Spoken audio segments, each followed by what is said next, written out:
Aya basi omukyalo bamita Evelyn Lagu. Evelyn Lagu wetwogerera embeera yasobodde okuba nga yazzeemu okutabuka. Evelyn Lagu embeera nga bwesobodde okuba nga etambula si byangu wadde n'akamu.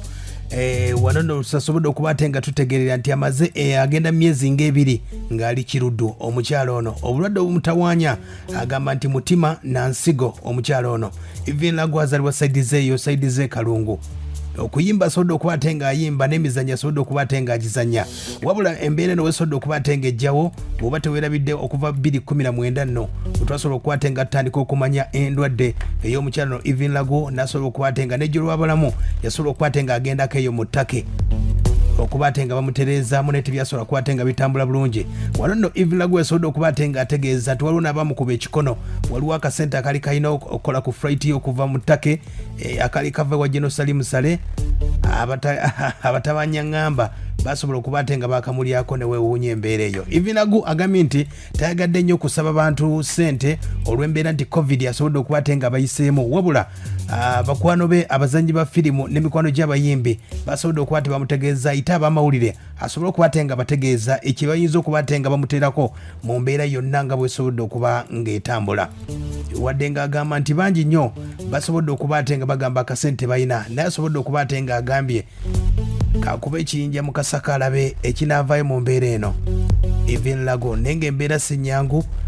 Ayaya katandikire wano soka owulire Evelyn Lagu.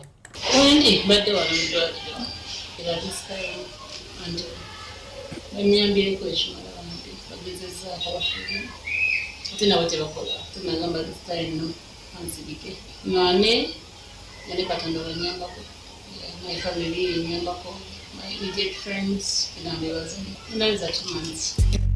Agenda kweza emyezi ebiri Evelyn Lagu ng'ali kiruddu mu ddwaliro.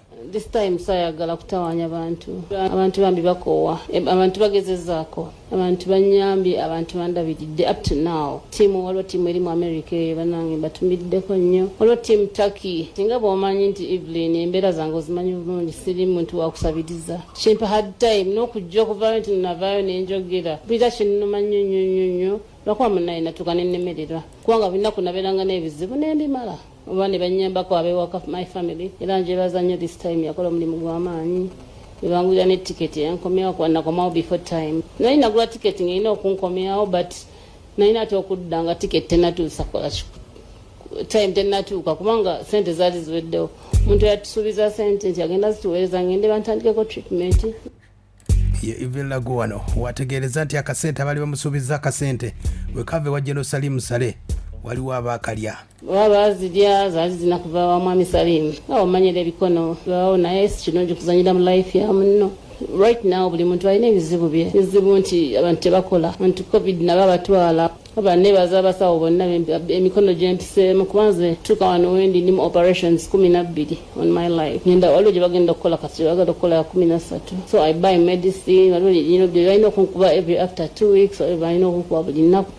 Nina okubeera ku kyuma ennaku 2 buli week. Singa okunnuma ensigo yennuma.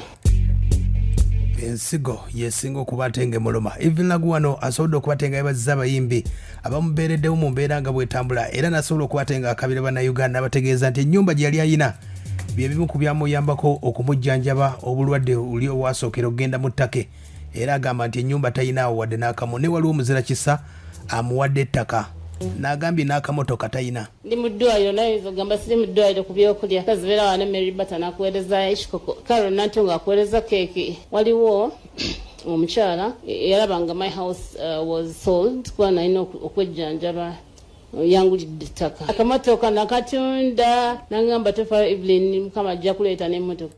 Evelyn Lagu wano gwe nkutegeezaako. Evelyn Lagu ategeeza nti embeera nga bwetambula yatuukako nga ali ekiruddu yazibako n'omumwa awo nno wetwawulira nti omukyalo ono yakola ekiraamo. Evelyn Lagu wuno atugamba byonna.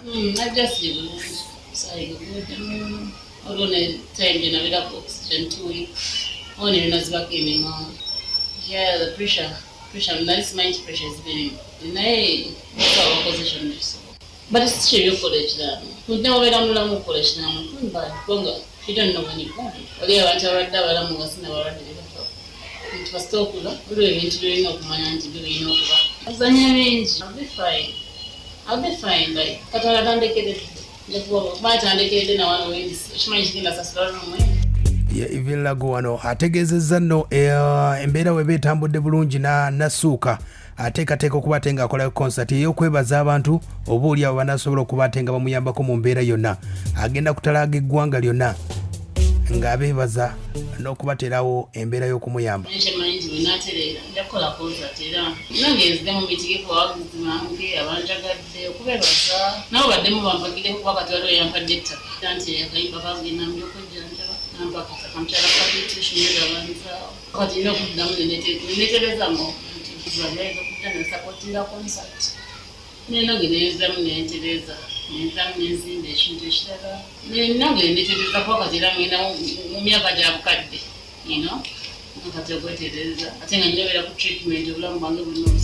Evelyn Lagu yono wasobodde okuba ate ng'ategeereza waliwo omukulu bamuyita DJ Vegas ono nno yali amusaba obufumbo n'amutegeeza olw'embeera gy'alimu agambye nti mbadde saagala kumalira budde naye Evelyn Lagu bannange ayagala mbeere mukyala we naye engeri gye ndi mulwadde kale nange ngezezzaako naye omutima mpulira nga want him abeere ne better life. Wanze gwe bakidde eno Mukama takoze kyamagerero kizibu nnyo okuddamu okuzaala okitegeera he has to mwana muto afune omukyala omulala anasobola omuwa abaana.